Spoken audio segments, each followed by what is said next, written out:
Seisa umbes õlgade laiuses harkseisus ja jälgi, et põlved oleksid nõtked, ehk mitte liiga pehmed ega ka lukus. Vaagen on neutraalasendis ehk mitte ühelegi küljele kaldu. Saba on jalge vahel.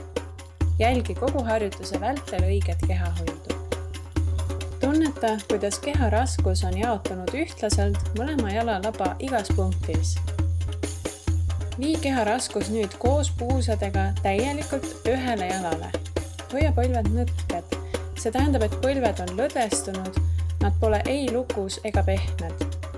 Nüüd vii keha raskus koos puusadega täielikult teisele jalale. Tunneta, kuidas su puusad on rasked ja maa külgetõmbe jõud tõmbab neid maa poole. Vaheta vaheldumisi keha raskust.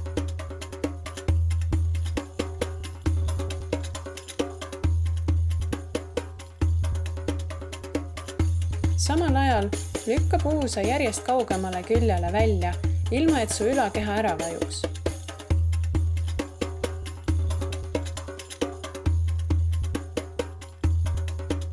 Hoia ülakeha ülespoole sirutatud.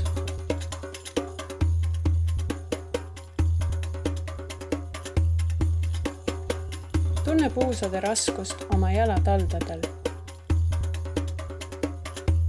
Ja lükka puusa jalataldadest kaugemale küljele välja.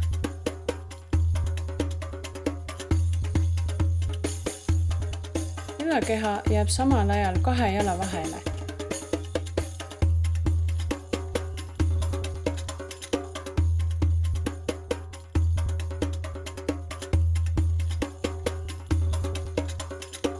Jälgi, et põlved oleksid nõtked, aga mitte liiga pehmed.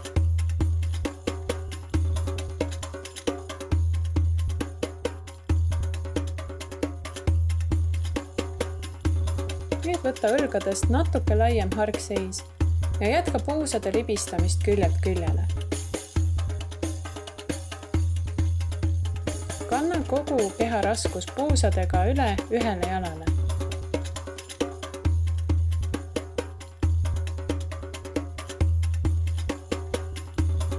Jälgi, et põlved oleksid nõtked ja ülakeha ülespoole sirutatud, nagu kannaksid pea peal raamatu kuhja.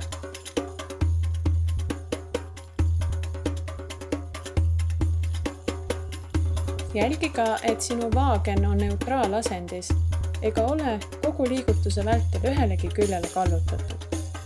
Sinu puusad justkui libisevad mööda horisontaalset tasapinda põrandaga paralleelselt.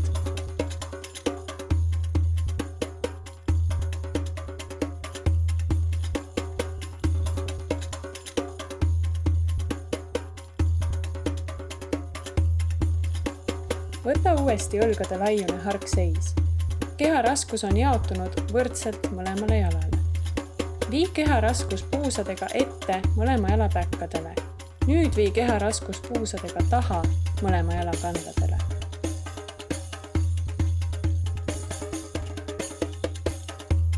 Jätka. Jälgi, et keha raskus oleks jaotunud võrdselt mõlemal jalal ja et põlved oleksid nõtked.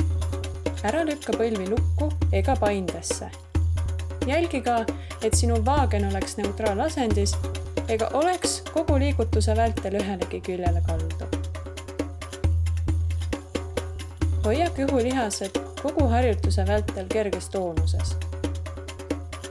Püüa lükata oma puusi järjest rohkem varvastest ettepoole ja kandadest tahapoole.